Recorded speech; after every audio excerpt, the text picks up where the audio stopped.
तो नमस्कार दोस्तों, स्वागत है आप सभी का टेक फ्रेम के एक और नए एपिसोड में। तो दोस्तों आज एक ऐसा पीसी बिल्ड करने जा रहे हैं जो कि आपको 80 to 70K के अंदर बहुत ही अच्छे से गेमिंग करवा देगा और ये एक बहुत ही हाईली रिक्वेस्टेड वीडियो है मेरे चैनल पर। गाइस ये पीसी बिल्ड एक एब्सोल्यूट बीस्ट होने वाला है, यानी कि आप GTA 5 तरीके के टाइटल्स के ऊपर अल्ट्रा सेटिंग्स में 60+ FPS पा पाएंगे बहुत ही आसानी से। सो गाइस ये सब कुछ कमिंग अप।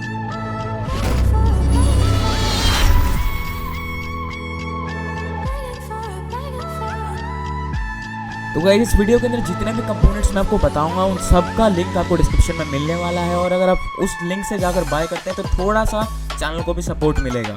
और गाइस वीडियो को शुरू करने से पहले यहाँ पर मैं एक अनाउंसमेंट कर देता हूँ। टेक फ्रेम की ऑफिशियल वेबसाइट बहुत ही जल्दी लाइव होने वाली है। अगर आपको टेक्नोलॉजी से रिलेटेड अच्छी से अच्छी डील्स चाहिए तो don't forget to check out that site when it goes live. तो दोस्तों बिना कुछ ज़्यादा टाइम बर्बाद करे जान लेते हैं हम कौन सा मदरबोर्ड करने वाले हैं इस बिल्ड के अंदर यूज। तो दोस्तों इस प्राइस पॉइंट के अंदर मैंने चूज करा है गीगाबाइट का Z370M मदरबोर्ड। इसमें मिल जाते हैं आपको 6 3.1 USB के पोर्ट्स और साथ में PCIe Gen 3 की लेन, 4 DDR4 रैम के मिल जाते हैं यहाँ पर आपको स्लॉट्स, और साथ ही साथ सबसे अच्छी बात है इसकी कि ये M.2 ड्राइव सपोर्ट करती है, यानी कि अगर आप SSD से भी फास्टर बूट टाइम्स चाहते हैं तो यहाँ पर आप यूज़ कर सकते हैं M.2 ड्राइव्स को, और साथ ही साथ यहाँ पर आप बहुत ही आसानी से यूज़ कर पाएंगे इंटेल के ऑप्टेन मेमोरी को, क्योंकि इसके मदरबोर्ड पर स्पेशली लिखा हुआ है इंटेल ऑप्टेन मेमोरी रेडी।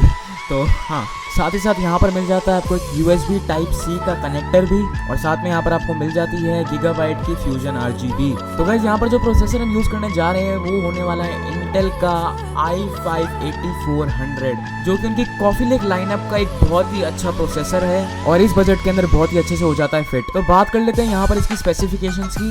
तो यहाँ पर आपको मिल जाते हैं 6 कोर्स और 6 थ्रेड्स, यानी कि नो हाइपर थ्रेडिंग, 9 MB की मिल जाती है यहाँ पर आपको स्मार्ट कैशे, साथ में प्रोसेसर की बेस क्लॉक है 2.80 GHz की, और साथ ही साथ यहाँ पर आपको मैक्स टर्बो फ्रीक्वेंसी मिल जाती है 4 GHz की, और साथ ही साथ 65 वॉट्स की है इस प्रोसेसर की TDP। तो ओवरऑल इस बजट के अंदर एक काफ़ी अच्छा प्रोसेसर मिल रहा है हमको यहाँ पर। तो गाइस यहाँ रैम की बात कर लेते हैं, तो रैम यहाँ पर बहुत ज़्यादा हाई प्राइसेस चल रहे हैं रैम के, तो यहाँ पर मैंने सिर्फ 8 GB रैम लगाई है, और जो रैम मैंने यहाँ पर यूज़ करी है वो है HyperX की फ्यूरी ब्लैक 8 GB की एक डिम। जैसे ही आगे जाके रैम के प्राइसेस और गिरते हैं और अगर आप अपना बजट बढ़ाते हो तो आप एक और डिम बाय कर सकते हो 8 GB की। तो गाइस 2400 मेगाहर्ट्ज की स्पीड है इस रैम की। तो गाइस अब बात कर लेते हैं ग्राफिक्स कार्ड की, जिसको मैंने कुछ लोगों को सुना है बोलते हैं राफिक्स कार्ड। तो गाइस उन लोगों के लिए मैं बोल देता हूँ ये राफिक्स कार्ड नहीं होता, दिस इज ग्राफिक्स कार्ड। तो गाइस यहाँ पर जो ग्राफिक कार्ड हमने यूज करा है वो होने वाला है MSI का 1060 Ti 6 GB वाला वेरिएंट OC। बहुत ही अच्छा कार्ड है इस प्राइस पॉइंट के अंदर, और साथ ही साथ यहाँ पर आपको 1280 CUDA कोर्स देखने को मिल जाते हैं, और अगर आपको थोड़ी बहुत CUDA एक्सेलरेशन चाहिए अपनी स्ट्रीमिंग और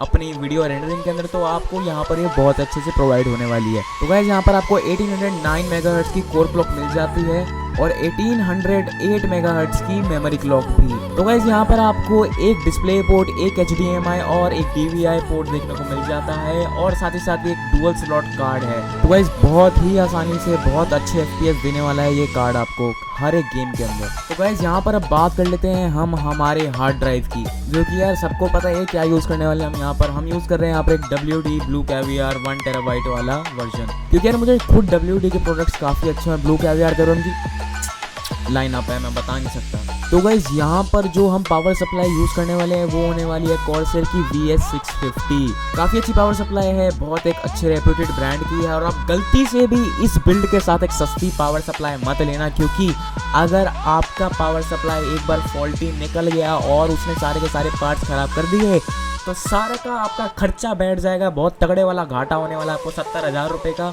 और इस फेलियर रेट के बारे में और जानने के लिए आई कार्ड्स में मेरी पावर सप्लाई के बारे में वीडियो है, वहाँ पर आप जाकर उसको चेकआउट कर सकते हैं।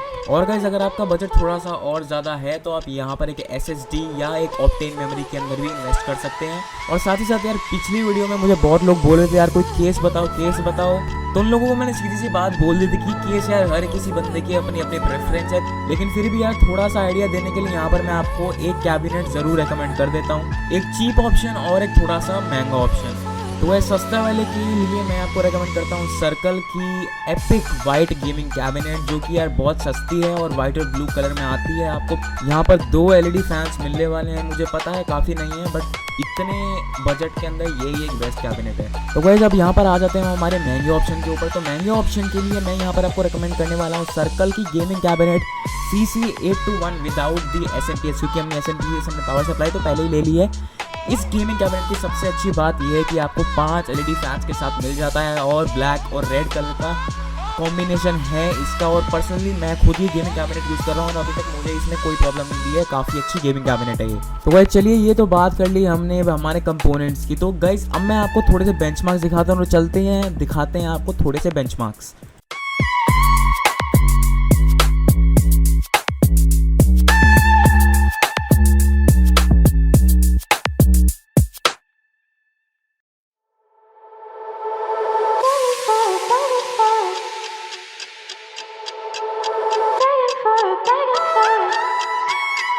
तो गाइज ये थी आज की video, hope you guys like it. और अगर आपने अभी तक टेक फ्रेम के चैनल को सब्सक्राइब नहीं करा है तो कर दो चैनल को सब्सक्राइब और वीडियो को लाइक कर दो और उस घंटी को दबाना मत भूलना यार, ताकि अगर मैं जल्दी से जल्दी कोई भी अपनी वीडियो अपलोड करता हूँ आपको नोटिफिकेशन मिल जाए उसके सबसे पहले। तो गाइज यार पीस आउट।